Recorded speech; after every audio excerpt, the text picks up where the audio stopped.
Welcome back to The Price of Business. I'm your host, Kevin Price, talking to you about you and your business. We're going to talk about what's really required to create a business. And delighted to spend some time with Jay Yadon, who's going to share with us his story and offer some really practical tips on going from just a mere idea to a truly profitable enterprise. And Jay Yadon is with ResortShare.com. He is the CEO and founder of that. And Jay, welcome to the program. Well, thank you very much. Thanks for having me, Kevin.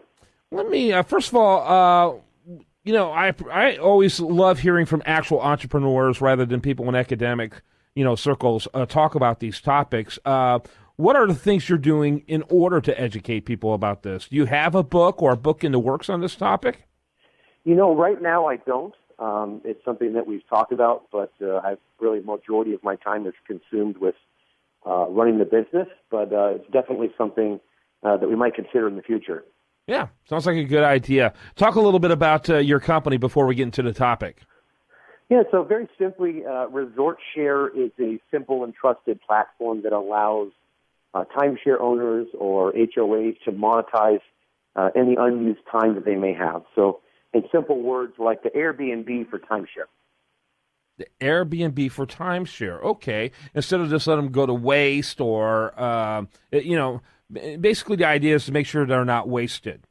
That's absolutely right. You've got on one end of the transaction, you've got a lot of latent inventory, whether people can't travel that year for health reasons or work schedules, or maybe they just have more time than they can actually use. We connect those people with the people on the other end of the transaction that absolutely love the product.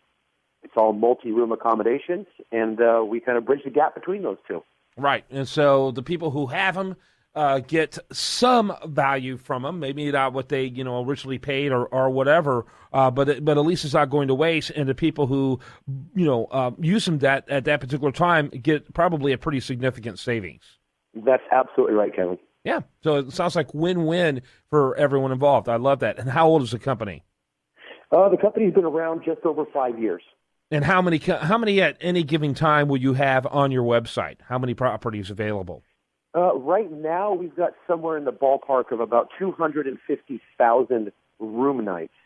Now, that's spread over about a little over 60 different properties here domestically in the U.S. Yeah, yep. Okay, and also I do want to give that one more time. The website is ResortShare.com. Five things you wanted to bring to our attention. I'm going to read all five, because time is always of the essence, and want to make sure that the listener gets to at least hear those, and they can always reach out to you to get more information afterward. Number one, how passionate am I about my idea? Talk about that. And by the way, you provided this list. It's a great list. How passionate am I about my idea? How important is this? And, to kind of give us a sense of what level of passion is necessary to go from one of those nifty kitchen table ideas to something you actually take risk and pursue. Well, I think anybody that has started a business from scratch and built it up will tell you that if you're not passionate about your idea, I just don't see how you can succeed. So the term that we use a lot is laser-like focus. You can do anything, you just can't do everything. So it's very important to remember to stay laser-like focused, and you want to eat, breathe, and sleep your business. If you don't, unfortunately, it makes it much more difficult for it to survive. It's very much like a newborn child. You need to care for it as a baby, and as it grows up, there's a lot of changes and things you need to adapt to, but at the end of the day, you need to remain passionate and keep that as your number one priority if you plan on being successful. Yes, and so the next thing you said is my solution simple. Talk about that. And boy, if that isn't the future, simplicity is the future. Yeah, you're absolutely right. Very simply, is my solution simple? Have you created something that will simply solve a problem? Have you created something that is not too complex for the consumer to understand or for you and your team to be able to execute, really is what it boils down to. Yeah, makes perfect sense to me. Do I have the best partners? And do I need partners at all? Maybe another good question. Yeah, and that when I was talking about that, really, it's important to understand. Over the last over 10 years now, that I've had my different businesses, I've really learned a lot about myself. And a lot of people like to talk about what their strengths are. And it's important to be able to recognize those. But I believe more importantly, you have to be able to identify your weaknesses. Not just be able to identify them, but then also be able to surround yourself with people that will complement your weaknesses. So really, I believe it's very, very important to find a team, whether it's a business partner, an executive team, a board, whatever it is you're putting together. You have to bring people around that bring certain sets of skills to the table that you just don't have. Mm-hmm. So I do believe it's very important to make sure that you're not partnering with somebody just because you like them, or maybe you guys get along really well, that may be because you're too similar and cause friction down the road. Well, yeah, or worse still, redundancy. Redundancy is great in a technological space, but not in a business management space. You need complements. Absolutely. You need complements, not redundants. I agree. Yeah. Have I tested it enough? That's another one of your test. Yeah, that's absolutely right. So we use a philosophy called PDSA, plan, do, study, alter. Plan, do, study, alter. It's the rapid iteration, the scientific method of problem solving.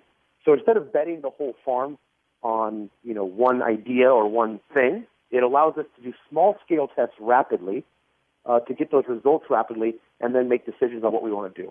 You cannot test enough, and I really can't stress that enough. You cannot test enough. You have to continually be working to improve the system, and you do that through consistent small-scale testing. Mm-hmm. Makes a lot of sense to me. Sounds very logical to me. Again, number 5, did I do my homework? Nothing worse. There's a great new commercial out there about an app, that some guy created, had a huge press conference, huge crowd there, and sure enough, someone else was already doing the exact same thing, and it's like, okay, this business is over. Thanks for showing up, and it's humorous, but honestly, and there's nothing wrong with there being more than one in that space. Pepsi seems to be doing fine with Coke out there, but you need to know what you're dealing with when it comes to, competition and other factors. No, that's absolutely right, Kevin. And, I don't believe you have to be first to market. In some cases, I think that might actually hurt you. And so really, it's important to do your homework and understand a couple things. Number one, what is the size of the market? What is the actual opportunity there? Maybe there's only room for one player in that space. Really, more importantly, though, is in doing your homework is understanding your consumer. Who is your consumer? Understanding, the idea. You may think it's a great idea, and of course your family and friends are going to think it's a great idea, but until you actually get out into the marketplace, and what we were just talking about, start to test it, understand the data, and understand the segment that you're trying to operate in, it's going to be very difficult to grow the business by just continuing to guess what the data points are. Yeah, I agree. I agree with that entirely. And by the way, your friends and family might be excited about it, but your spouse will probably create for you some of the best pushes that you can go to. Listen to your spouse if you have one carefully. That is absolutely correct. Because whatever you do, they'll be joining you in that risk as well. All right, we're really got to wrap it up, but it was a great segment. I really do appreciate the time. And Jay Yadon, again, he is with resortshare.com. Final thoughts before I let you go. Well, Kevin, you know what? I'm just very happy that I can actually share this information with people. I appreciate you taking the time. And, if you have any other information, you can visit the website or contact us directly. You bet. And again, great topic, and I think very timely. As we approach a new year, a lot of people are thinking about, should I start a business? This is really sage advice on doing so. All right, when we come back, much more for you. I do want to remind you, best content here can be found over there at usdailyreview.com, and you're listening to The Price of Business.